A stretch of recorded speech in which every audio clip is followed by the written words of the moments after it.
Down Under BJJ Radio is live. 1 hour of arm snapping, mat tapping, leg cracking Brazilian Jiu-jitsu news, reviews, and submissions for you with your hosts Dan and Rat. As always, we are sponsored by the Fight Factory. So put down that candy and cake and enjoy the show. What's up, guys? It's episode 12 of the Down Under BJJ Radio Show.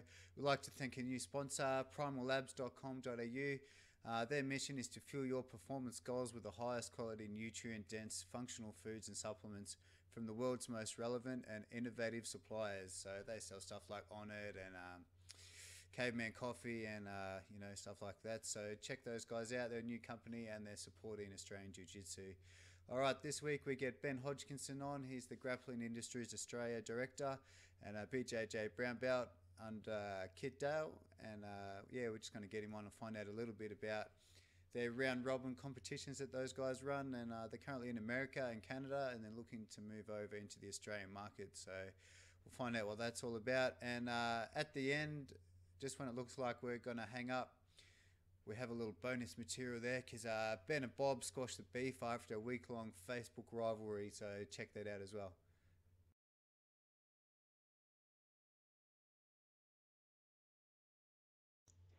Fuck her right in the pussy. And we were live for that, so that was great. All right, our next guest is Ben Hodgson. He's the Australian Director of the Grappling Industries tournament, round robin tournaments. Thanks for coming on the show. What's going on, Hodge? Hodge.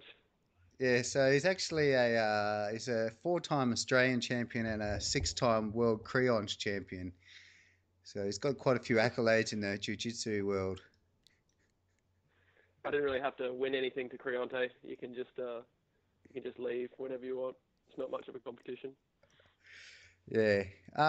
So tell us a little bit about Grappling Industries. I've been getting harassed by your boss flat out every day. He messaged me every day asking to come on the show, but I couldn't understand him when he speaks. So I got you on the show. So you'll have to explain what it is. So the guy Daniel's talking about there is David Aguzzi, the president of Grappling Industries. He runs it over in Canada, and they're already well established over there. They've got lots of competitions running throughout Canada and the US at the moment, and they're branching out down here, which is really good for us. And we're looking to run, I think, two competitions next year in Melbourne and 2 in Sydney. So there'll be four competitions in 2015 throughout Australia. And so what do you want to know about them, Daniel? Well, is there a timeline? Do you know when the first one's going to be yet?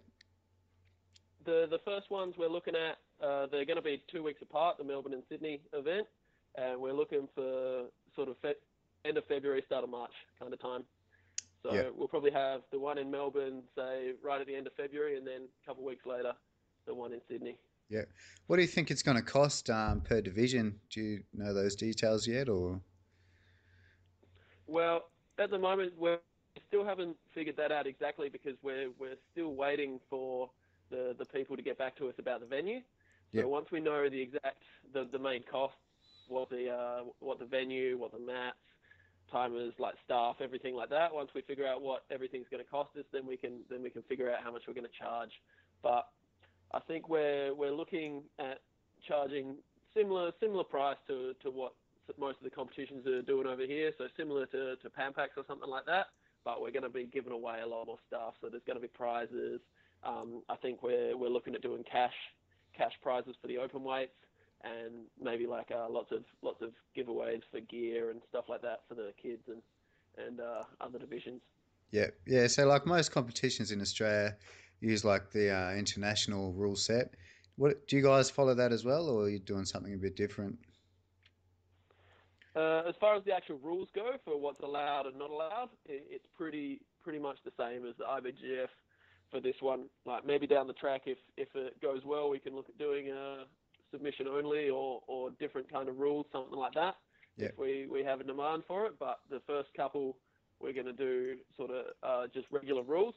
But the main difference with our competitions is that it's a round robin format, or like a slightly modified round robin format.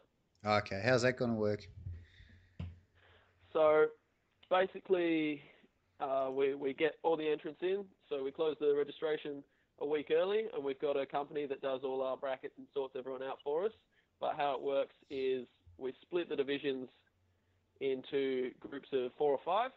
So if there's a division of about 50 people, there'll be 10 groups of 5, and then those groups will go into a round robin sort of thing. So you fight everyone in your little group of 5, and then the 8 people or something with the best results will go into like an elimination round, and then the person with the best result overall is the winner.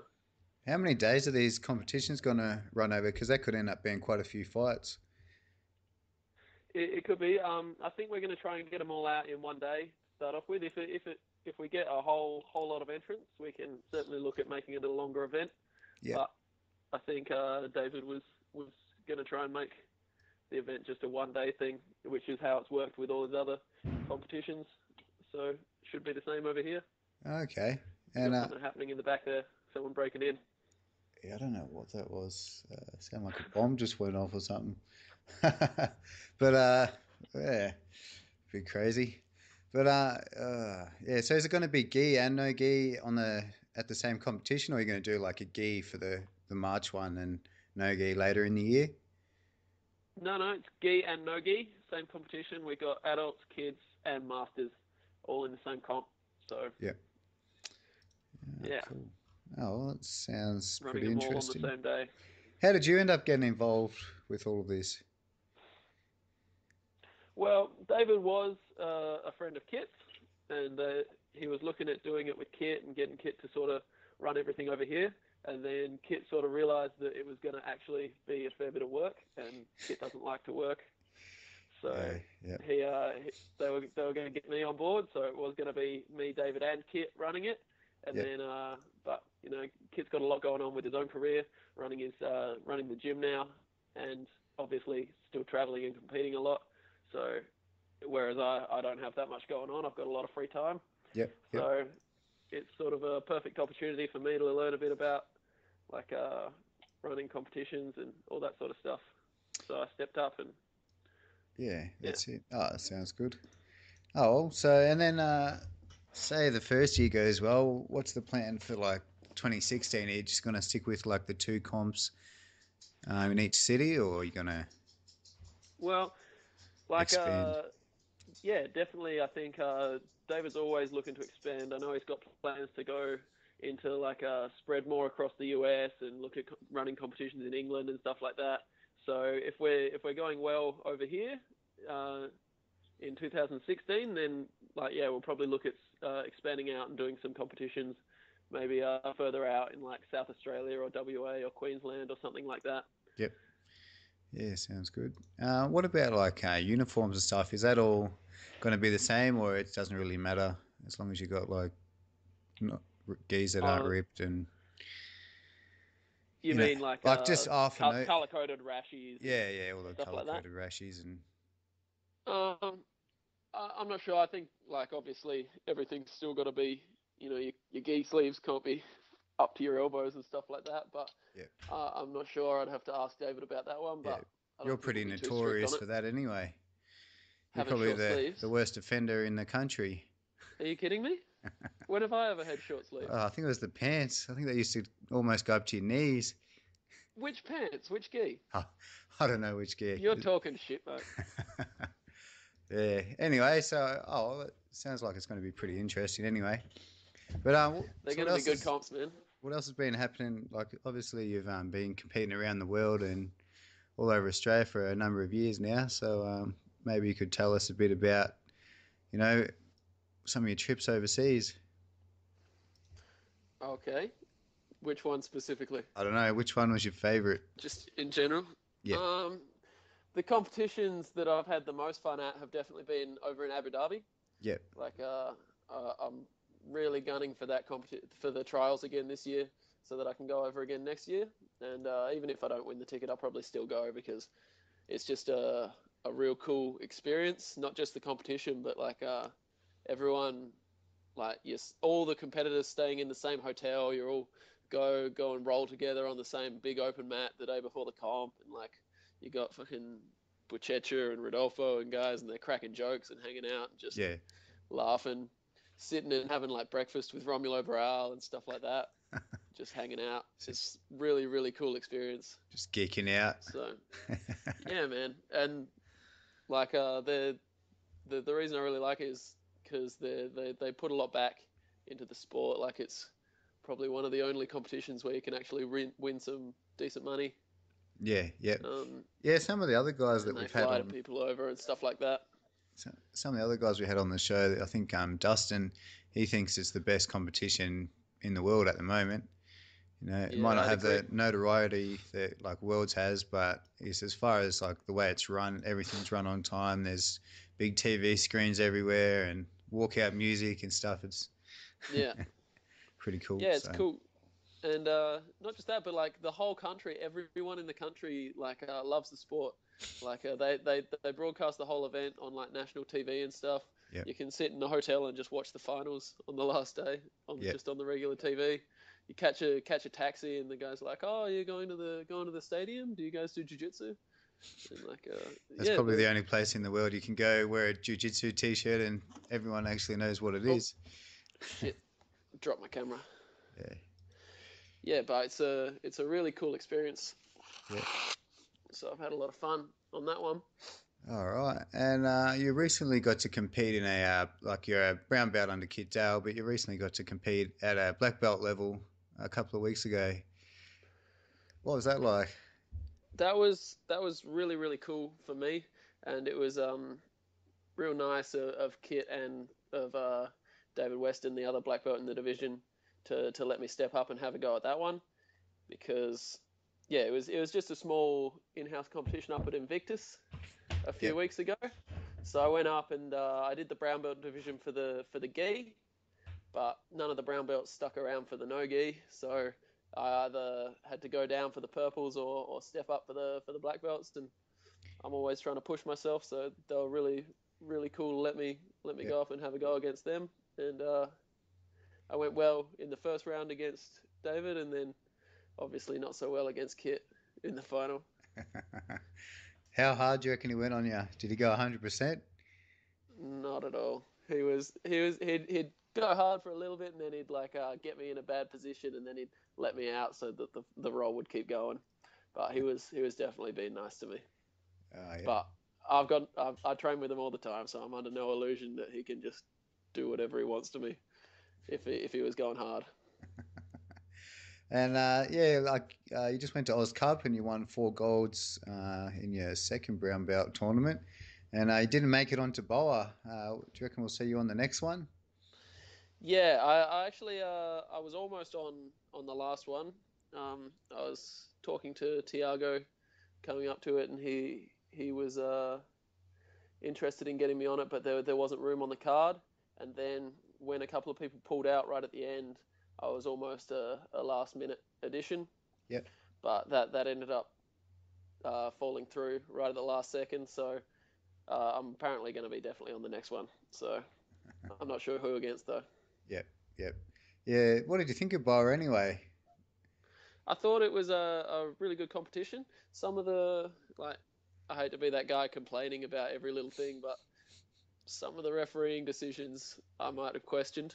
But apart from that, it was a really, really fun event. I had a great time. We were sitting up in the VIP section. Thank you to the Fight Factory for hooking that up. We were just sitting there, sipping on drinks and eating food and stuff, watching dudes smash each other. Yeah, sounds good. Did you know many of the guys competing, or did you know everybody? I think I know of just about all of them, and a lot of them I know personally. Yeah. But yeah, it's a small community, so most of the guys I've met or seen around. Yep. Oh, well, have you got any ideas of who they might match you up with, or they haven't really come up with anything yet? I've got no idea who they're thinking of putting me on with if they want me on the next one. Yeah. Cool. I'm happy to fight anyone. And so what do you think that grappling industries will be able to do for the Australian scene? Is there anything they can do specifically to sort of grow the sport? I think just in being another competition where competitors will be able to sort of like choose about get out of a competition. Like there's a little bit of a monopoly over the competitions in Australia at the moment, I think, and that's not necessarily a good thing. We're just looking to provide hopefully a better option, but at least another option, so guys can choose where they want to go, and I think our competition is going to be giving a lot back with our prizes. We were originally going to do flights over to Worlds or something like that, but we wouldn't be able to do that many to start off with. So I think we decided that cash prizes was a little bit of a better incentive for the open weights, because we could sort of like everyone can win something rather than just giving like 1 or 2 tickets out to like black some belts people. or something. And then the lower belts don't really get anything out of it, but this way everyone can sort of win something. It's going to be you're guaranteed to get at least 4 fights, probably more. So as far as competition experience goes, it's one of the best ones, I think. Like I would have loved when I started doing big competitions, if there was a proper competition where you can get 4 matches. Like the first few times I competed, I think I lost in the first round or something like that. So I think the first time I went to a big competition was Oz Cup in Perth, and I only had 4 fights, but I was in 4 divisions. So it wasn't a very good day. But so something like that would have been really good, just it's a bit disheartening sometimes, I guess, when you're first starting out and you only get 1 fight, and then you're sort of like, it's that's it. And it's an idea that a couple of organisations in Melbourne are sort of starting to doing. We got the MGs over here, the more grappling, where they're just small round robin in-house competitions. So you can go and get a bunch of competition experience and it's relatively cheap. So that's really good. But this is a similar thing, but on a much bigger scale. So it's going to be in like an actual stadium, actual referees, proper everything set up. There's going to be professional cameras set up on every single mat. We're going to record every match and upload them for free, so guys can sort of go and look at their fights and see where they went wrong and what they did and stuff, and download that. Yeah, that's a good idea. Make little highlight videos and stuff. It sounds like, having more competitions, and especially big ones where there's a little bit more pressure, it's going to grow the sport and give people a lot more opportunity to compete and grow their skills, I guess. So that's the idea. Hopefully we can take on the world scene a bit more over the next couple of years and have some good results over there. Well, this is something that they've got already in America and Canada, and it's gone really well over there. And now we're fortunate enough to have it over here as well. So, who knows when if the competition scene in Australia really takes off. I think more and more, like, there's going to be a bigger market for competitions. Get some more big professional organisations over here. Get some, like maybe Naga or something like that. And so I mean, competing is obviously going to help people get better. But like, you've been pretty successful in your competition career. Like, what sort of training techniques do you like to do? Do you spend much time drilling or a lot of free rolling? Let's be honest here. He's not going to watch it anyway. No one is. We're talking directly to your mom at the moment. She doesn't know about the podcast. Okay, so I used to be a massive advocate for drilling. I used to drill a whole lot, obviously before I started training at Kits, and I did improve when I was doing that, but I completely have changed my mind on that a little bit. A little bit completely. 100%, 70% every time. But so at the moment I don't drill at all. Like, and by drill I mean just repping one movement over and over and over again without resistance.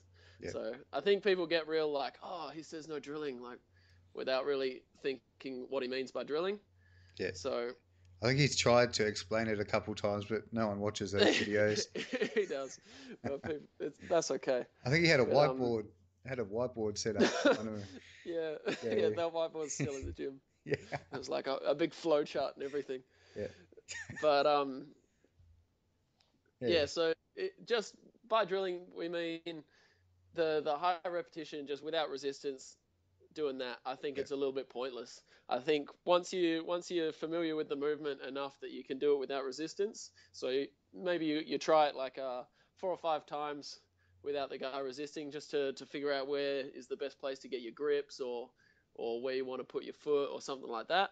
And then after that, I think you should start slowly increasing the resistance. So if you've got a really good training partner, you can get them to just sort of resist. Okay, fight me about 50% on this one. Yeah. And then 70%, and then 90%, and then full resistance, trying to do the move. Yeah. Or if do you do that every class? Is that kind of how you'd start a class off? Maybe like going through a couple of different techniques and then rolling, or? All right. So how the classes run at the moment, we're down at South Yarra with Kit. We have the competition class in the afternoon, which is just competition rounds, just rolling the whole time. So there's no technique or anything. It's like a structured open mat. We just roll for an hour and a half. Then we'll go away, chill out, have some food, wander around so that check Kit Facebook. can find some peppermint tea. Yeah, upload some videos to Facebook, film a skit, and then actually, back to training. You recently started to upload a couple of videos, and you've uploaded a technique video recently and copped a bit of flack from some of the Facebook fans, in particular one bloke called Bob. Who? Bob who? Sideshow Bob. How are you dealing with that? Obviously there's some good feedback and some bad feedback in your first technique video.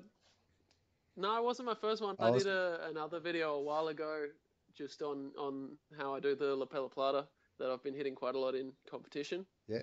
But that triangle I put up the other day was just something that I was playing around with in training. Yeah. It was kind of cool, and no one had seen it before, and they were like, "Wow, that's pretty cool. You should show people." Yeah. And so I was like, "All right." Do you spend much time talking to Keenan secretly? Because you seem like he's got a very similar body type and a similar game. I met Keenan first of all when I went over to America and trained at Lloyd Irvin's in 2012. Yeah. So he was purple then, same division as me. So I was training a fair bit with him, and sort of like talking to him a lot and hanging out with him. And then I've seen him at Abu Dhabi and Worlds and stuff every time I go over to America and things like that. But I don't actively go out and try and copy his game or anything like that. But I look at some of the things he does and it's pretty cool. And some that I've used and some that I've taken and adapted slightly for my game and stuff like that. But yeah, I think just because we have a similar body type and similar style game, like both very guard. Yeah. Like mostly guard orientated. And he obviously does a lot of stuff with the lapels, which I'm doing a lot of at the moment too. Yeah. So, well, what was it like training at Lloyd Irvin's? Was it pretty structured over there, or what? How do they train over there? It was incredibly very well structured and regimented. Yeah. It's almost like you see in the movies, like an army camp, like the drill sergeant yelling at you and stuff. But it was real tough training. Like to this day, probably the hardest training that I've ever done anywhere. Like we'd wake up in the morning, like some days we'd have like 5 a.m. Strength and conditioning classes. Then we'd go home, lay in bed for like an hour, then get up and come back, and we'd drill for like an hour or something. Then we'd come back. So we'd train like 3 or 4 times in a day, like drilling, specific training, and competition rounds.